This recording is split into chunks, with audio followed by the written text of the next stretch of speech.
विवंशी तिवारी और आप देख रहे हैं विवंशी न्यूज़। अभी हमारे साथ डॉक्टर समकित मुनि जी हैं, तो आइए उनसे बात करते हैं। जी, आपके संत जीवन की शुरुआत कैसे हुई, उसके बारे में बताइए। संत जीवन की शुरुआत हमारे गुरुदेव की प्रेरणा से हुई और गुरुदेव ने बताया कि ये जो मानव जन्म मिला हुआ है ये बार बार नहीं प्राप्त होता है और इसके दो ही ऑप्शन हैं, या तो मौज मस्ती में भोगों के अंदर ख़त्म कर दो या फिर धर्म का आलम्बन लेकर परभव भव के अंदर अपने आप की अपनी आत्मा को सुखी कर लो। और हमने इस ऑप्शन को चुना कि आगे चल कर के संयम मार्ग स्वीकार किया। तो जब इंसान को पता लग जाता है कि मेरे लिए क्या करणीय है क्या अकरणीय है, तो उस तरफ फिर कदम स्वतः आगे बढ़ जाते हैं। जब संत जीवन चुनते हैं तब परिवार को भी छोड़ना पड़ता है, तो ये कितना कठिन होता है? हाँ, वैसे जो मोह में उलझे हुए हैं उनके लिए तो नामुमकिन जैसा ही है, लेकिन जो सरल आत्मा होती है, जिनको एक मन के अंदर एक ध्येय लग जाता है प्रभु भक्ति का, प्रभु सिमरन का, और आत्मा से परमात्मा बनाने का जिसका लक्ष्य हो जाता है, फिर वो उतना कठिन होता नहीं है, क्योंकि वो मोह से दूर हो जाता है। हाँ, उनके परिवार वालों को ज़रूर तकलीफ़ होती है, कष्ट होता है, लेकिन ये साधक का ये लक्ष्य नहीं होता है। साधक का लक्ष्य होता है अपने आत्मा का कल्याण करना, और बड़े आसानी से उस मार्ग पर आगे बढ़ता चला जाता है। ऐसी कोई सी घटना है या फिर कोई व्यक्ति है जो आपको प्रेरित करता है आज भी? हाँ, और उसके लिए मैं अपने गुरुदेव को ही अपना प्रेरणा स्थान मानता हूँ, क्योंकि वो इतने और हर किसी के लिए प्रेरणा का वो कारण हो सकते हैं, क्योंकि उनकी लाइफ बहुत बिजी लाइफ थी और प्रातःकाल उठ करके लगभग 5-6 घंटे वो अपनी साधना को देते थे।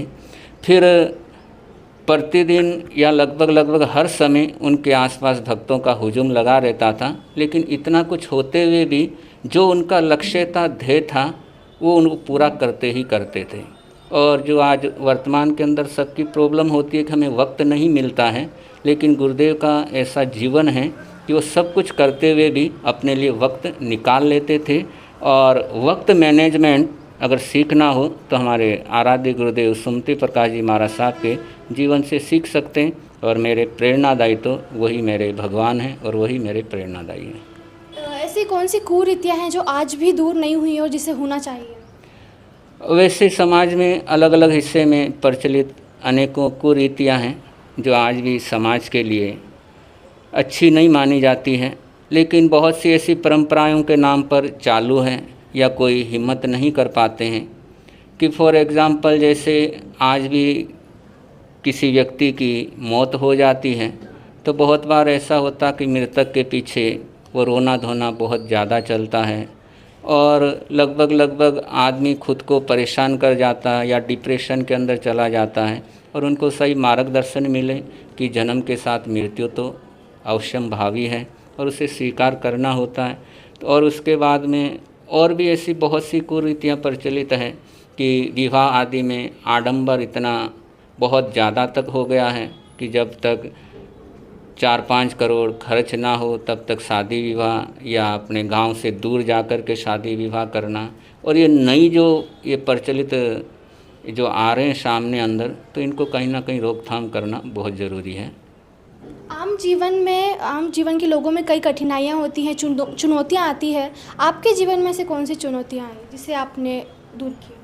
हाँ, गुरुदेव की कृपा से या ईश्वर की कृपा से या पुण्य से, ये तो एक ऐसा हमारी लाइफ में कभी तक ऐसी कोई चुनौतियों का सामना करना नहीं पड़ा है, और बड़े सहज सरल रूप से जीवन की गाड़ी आगे बढ़ रही है।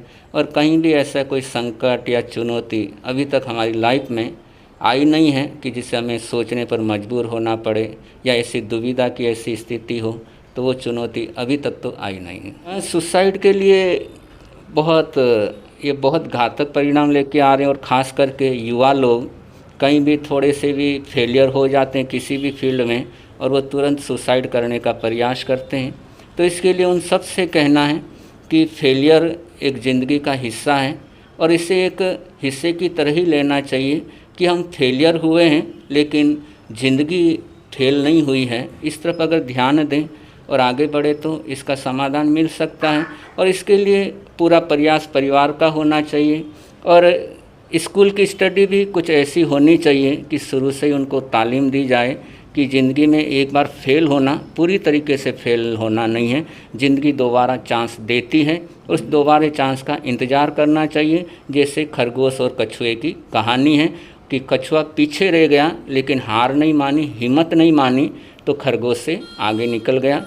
तो जैसे खरगोश ने कछुए को चांस दिया, वैसे ही ज़िंदगी सबको चांस देती है, मौका देती है जीतने का, विनर बनने का। और ये तभी संभव है जब हम हार नहीं मानते हैं, चाहे कैसी भी परिस्थिति हो, प्रॉब्लम हो। अगर हार नहीं मानते हैं तो ज़िंदगी वापस एक मौका विनर होने का ज़रूर देती है। जी, आपके समय के लिए बहुत बहुत धन्यवाद।